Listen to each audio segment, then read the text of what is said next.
ሰላም እንደምናላችሁልን ክብራን የታላቁ የማንቸስተር ዩናይትድ ደጋፊዎች ስላገኘናችሁ እና ደግሞ ያዳመጣችሁን ስለሆነ ከልብ እናመሰግናለን። ሮበን አሞሪም ከጋዜጠኞች ጋር ቆይታ ነበረው በብሬንትፎርድ ጨዋታ በአምስተኛ ሳምንት የፕሪሚየር ሊግ ጨዋታ አስመልክቶ በብዙ ጉዳዮች ከጋዜጠኞች ጋር ቆይታ አድርጓል። የማንቸስተር ዩናይትድ ኦፊሻል ዌብሳይት ፈርስት ሴክሽን ወይም ደግሞ የመጀመሪያውን ክፍል እንዳወጣው ለእናንተ ይዘንላችሁ መጥተናል። በብዙ ጉዳዮች ላይ ነው ሀሳብ የሰጠ። በቲም ኒውስ ያልተጠበቀ ተጫዋች ከስብስብ ውጭ ሆኗል። አማድ ዲያሎ በምን ምክንያት እንደሆነ ገልጿል። ደግሞ የሚመለስ ተጫዋች አለ ጎዳሎ ወደ ስብስቡ ይመለሳል ከጉዳት በኋላ ማለት ነው። ስለሌሎች ጉዳዮችም ተናግሯል። በቡድኑ ውስጥ ሙመንተም ስለመፍጠር ሁኔታ ውስጥ ማለት ነው። ተደጋጋሚ ጨዋታዎችን ባክ ቱ ባክ ስለማሸነፍ ጥቅሙ መናገር ችሏል። ብራያን ሜምቤሞ ወደ ብሬንትፎርድ ይመለሳል። የሱ ወደ ቡድኑ መምጣት የፈጠረውን ተጽዕኖም እንዲሁ ጥያቄ ቀርቦለት ነበረ። እንዲሁም አማድ ዲያሎ ከሰሞኑ በዚህ ሳምንት ከቸልሲ ጨዋታ በኋላ በሶሻል ሚዲያ ከፍተኛ ትችቶች እየተሰነዘሩበት ነበረ። ስለዚህ ጉዳይም ሮበን አሞሪም ጥያቄ ቀርቦለት ጥያቄውን መመለስ ይችላል። እነዚህን ጉዳዮች እያነሳን ከእናንተ ጋር ቆይታ እናደርጋለን ማለት ነው። አብራችሁን ስለምትቆዩና ስለምታደምጡን በድጋሚ ከልብ እናመሰግናለን። ላይክ ማድረግ፣ ሰብስክራይብ ማድረግ፣ ሼር ማድረጋችሁ አይለይ። ሁሉንም ስለምታደርጉ እንዲሁ ማን ዩናይትድ ኢንፎ ከልብ ያመሰግናል። ከመሸጋገሪያ ሙዚቃ በኋላ ሮበን አሞሪም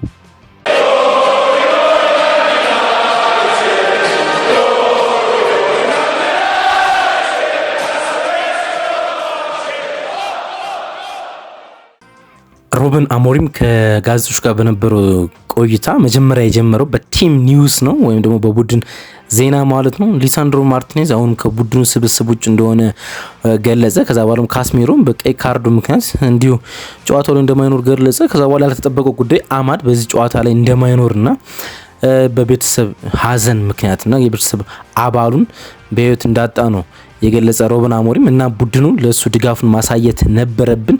ስለዚህ ወደ ቤተሰቦቹ እንዲመለስ አድርገናል፣ ወደ ቤቱ እንዲሄድ አድርገናል። ያ ማለት ወደ ኮት ዲቫር አይቬሪ ኮስት እንዲመጣ አድርገናል። ምክንያቱም ከሱ ጎን መቆም ነበረብን ሲል በዚህ ሰዓት ነው የገለጸ እና አማድ ከዚህ ጨዋታ ውጭ መሆኑን ሮበን አሞሪም ገልጿል። መቼ እንደሚመለስም አልገለጸም፣ ወይም ደግሞ እስከ መቼ ረፍት እንደተሰጠው ለዚህ የቤተሰቡ ህልፈት አልገለጸም። ግን ማንቸስተር ዩናይትድ በይፋ ለቤተሰቡ ላይ በደረሰ የህይወት ህልፈት ምክንያት ሀዘናቸው የሚገልጽ ደብዳቤ እንደላኩለትም ሮበን አሞሪም ገልጿል። በተመሳሳይ ስለ ማዝራዊም እንደዚሁ ከስብስቡ ውጭ እንደሆነ ገልጿል።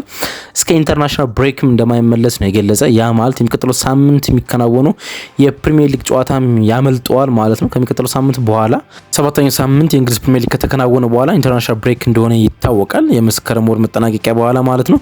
እናም በዛን ጨዋታ በኋላ እንደሚመለስ ነው መግለጽ የቻለ ከኢንተርናሽናል ብሬክ በኋላ ማለት ነው። ስለዚህ ሁለት የሊግ ጨዋታዎች ናስር ማዝራዊ ያመልጡታል በጉዳት ምክንያት ማለት ነው። በቲም ኒውስ ሮበን አሞሪም እነዚህን ጉዳዮች ነው ሊያብራራ የሞከረ። ከዛ በኋላ ስለ አማድ ተጨማሪ ጥያቄዎች ተጠየቅም። ለአማድ እና ለቤተሰቡ ያላችሁን ሀዘን እንደ ቡድን አሳይታቸዋል። ምክንያቱም ለሱ ረፍት በመስጠት እና የሚገርመን ነገር አለ። በእግር ኳስ ምናልባት ያንን ማሳየት ነበረባችሁ፣ ያን ስላሳያችሁ እናከብራለን አሉ አንድ ጋዜጠኛ ሮበን አሞሪም። ምናልባትም ከደጋፊዎች ጋር ምክንያቱም ከቸልሲ ጨዋታ በኋላ በማህበራዊ ሚዲያ ብዙ የጥላቻ መልእክት ደርሶታልና ስለዚህ ሀሳቦችን ያጋሩን ብሎ ጋዜጠኛው ጠየቀ። ጥቂት ለእናንተ ለማብራራት እዚህ ይዘነው አልመጣንም እስካሁን ድረስና ሮበን አሞሪም ስለዚህ ጉዳይ ተጠይቆ ነበርና በጥቂት ነገር ለማብራራት እንግዲህ አማድ በሶሻል ሚዲያ ከማንቸስተር ዩናይትድ ደጋፊዎች በጣም ብዙ ትችት እየደረሰበት እንደሆነ ይታወቃል። አንደኛው ምክንያት ጨዋታ መጠናቀቅ በኋላ ከአሌሃንድሮ ጋርናቾ ጋር ማሊያ ተቃይሮ ፎቶ ተነስተው እሱን በማህበራዊ ሚዲያ ፖስት አድርጎ ነበረ። በዛ ፖስት ስር ብዙ ደጋፊዎች ተቋማቸውን አሳዩት። ከዛ በኋላ የማንቸስተር ዩናይትድን የሚመለከቱ እያንዳንዱ የሶሻል ሚዲያ መልእክቶችን ከትዊተርና ኢንስታግራም ላይ በሙሉ አነሳ። በዛም በጣም ብዙ ትችቶች ደረሱበትና ሮበን አሞሪም ስለዚህ ጉዳይ ነበረ የተጠየቀ። ለተጫዋቾች ተመሳሳይ ነገር ሁሌም እናገራለሁ አለ። ማህበራዊ ሚዲያን እንዳይጠቀሙ ስለ አማድና በአማድ ምክንያት ስለተሰረዙ መልእክቶች ሀሳቦችን ሰምቻለሁ አለ። አሁን እንደዛ ነው የሆነ አለ እና አንዳንዴ በሶሻል ሚዲያ ስትቆይ ለእያንዳንዱ ነገር ዋጋ ትከፍላለህ። ዋናው ነገር ግን የክለብ ጓደኞች እንዲሁም እኛ ከአማድ ጎን ነን፣ በጣም ቅርብ ነን። ለኛ ከሱ ጎን ነው አሁን የምንገኘው። ይህ አስቸጋሪ ጊዜ ነው ለሱ። ያሳለፈው ሳምንት ከባድ ነበር አለና ያሳለፈው ሳምንት ብቻ ሳይሆን አሁን በቤተሰቡ ስለደረሱ ሀዘንም ነበረ። ይህ ሳምንት ለሱ አስቸጋሪ ነው አለ። ለሚቀጥለው ጨዋታ ሳይሆን አሁን ለሱ አስቸጋሪ ነው። ለሱ ማሸነፍ አለብን። ያለ አማድ ጨዋታዎችን ማሸነፍ እንችላለን ብለን እናስባለን ሲል ነው ሮበን አሞሪም መግለጽ የቻለው። እናንተ ምን አይነት ስሜት የተሰማችሁ? ከአሌሃንድሮ ጋርናቾ ጋር ፎቶ ተነስቷል። አሌሃንድሮ ጋርናቾ ከሳምንታት በፊት የማንቸስተር ዩናይትድ ተጫዋች ነበረ። ያው ከወጣ በኋላ ከመውጣቱ በፊትም ከማንቸስተር ዩናይትድ ጋር የሚሰጣቸው አስተያየቶች የሶሻል ሚዲያ አጠቃቀሙ ልጅ መሆኑን የሚያሳይ ነው የአሌሃንድሮ ጋርናቾ። እናም ከቡድኑ ከወጣ በኋላ ሳየው ፊሊንግ ምናምን ያበሳጫል። ግን ደግሞ ከጥቂት ሳምንታት በፊት የማንቸስተር ዩናይትድ ተጫዋች ነውና ያን ያህል ከአማድ ጋር መነሳቱ ፎቶ ሊያስወቅሰው የሚገባ ከአሌሃንድሮ ጋርናቾ ጋር ፎቶ መነሳቱ ሊያስወቅሰው አይገባም ብዬ አምናለሁ። ምክንያቱም ቀድሞ ጓደኛው ነው በቡድን ውስጥ ብዬ እንደዛ ይሰማኛል። እናንተ እስኪ የሚሰማችሁን ሀሳብ ጻፉልኝ። ባለፈው ሳምንት በጣም አስፈላጊ የሆነ ድል ማግኘት ይችላል።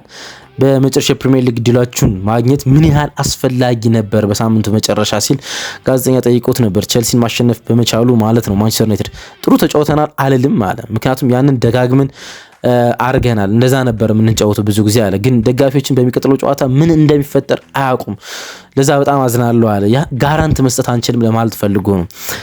አንድ ቡድን በየሳምንቱ ሲያሸንፍ ይሄኛው ጨዋታ እናሸንፋለን ይላልና ይሄኛው ጨዋታ ማሸነፋችን ለሚቀጥለው ጨዋታ ደጋፊዎች መተማመኛ አይኖራቸውም እንደምናሸንፍ እንደማናሸንፍ ሲል ነው ሩበን አሞሪም መግለጽ ይችላል። እውነት ለመናገር እኔ በቡድኑ ሳሳባለን እሱን ነገር ለማድረግ እየሞከር ነው። የቡድኑ አሰልጣኝ ነኝ፣ ግን ምን እንደሚፈጠር አላቅም። ይህንን ለመቋቋም ግን በጣም ጥሩ መንገድ ጥሩ ጨዋታ የተጫወተን መቀጠል ነው። እናም ሁል ጊዜም የደጋፊዎችን ስሜት ለመቀየር ከዛሬ ጨዋታ መጀመር አለብን። ዛሬ ማሸነፍ እንደገና ደግሞ ነገ ማሸነፍ እያልን ከፊት ለፊታችን ያለውን ጨዋታ በማሸነፍ የደጋፊዎችን ስሜት መቀየር ያለብን ይመስለኛል። ሜዳ ላይ ማድረግ ያለብን ጥሩ መጫወት ነው። እሱን ሲመለከቱ በእኛ ላይ ያለው መተማመን ይመጣል ሲል ነው መግለጽ የቻለው። ወደ ብሬንትፎርድ ይመልሳል ብራያን ምቤሞ። ለሱ በጣም ትልቅ ጨዋታ ነው ብዬ አስባለሁ አለ ጋዜጠኛው። ባለፉት አጭር ጊዜያት ከሱ ጋር በነበረ ቆይታ ላይ ለቡድኑ ምን ያህል አስፈላጊ ነው ብለህ ታምናለህ ሲል ስለ ብራያን ምቤሞ ጠየቀው። ለሚሰጠን የሚያደርገው ነገር ሁሉ በጣም አስፈላጊ ነው አለ። የሚያደርገው ነገር ሁሉ ለቡድኑ በጣም አስፈላጊ ነው። መልበሻ ክፍል የሆነ ብርሃን ነው ያመጣ፣ የሆነ ላይት ነው ያለው። የሆነ መልበሻ ክፍል የሆነ ብርሃን ነው ያመጣ። እሱ ብዙ ሲያወራ የምትመለከተው አይነት ሰው አይደለም መልበሻ ክፍል ውስጥ አለ። ግን ደግሞ የሚወራውን ነገር በደንብ የሚያደምጥ ሰው ነው። የምንነግረውን ነገር በደንብ የሚያደምጥ ሰው ነው። ሁልጊዜም እኛን ለመርዳት ዝግጁ ነው። ብዙ ይሮጣል፣ ብዙ ፕረስ ያደርጋል። ካለፈው የውድድር ዓመት ጋር ሲነጻጸር አሁን እሱ ስጋታችን አይደለም አለ። ባለፈው የውድድር ዓመት ከብሬንትፎርድ ጋር ጨዋታው ማንቸስተር ዩናይትድ ሲያደርግ 4-3 እንደተሸነፈ ይታወቃል። እናም ጥሩ ተጫዋች የነበረው ብራያን ምቤሞ ነውና አሁን እሱ ስጋታችን አይደለም አለ። ምክንያቱም የማንቸስተር ዩናይትድ ተጫዋች ስለሆነ ነው። ይሄን ለማንሳት የወደደ ደግሞም የቆሙ ኳሶችን ያወጣልናል። የቆሙ ኳሶች በዚህ ሊግ ውስጥ በጣም አስፈላጊ እንደሆነ ታውቃላችሁ። እናም ብራያን የኛ በመሆኑ ደስተኛ ነን ሲል ነው ሩበን አሞሪም መግለጽ የቻለው።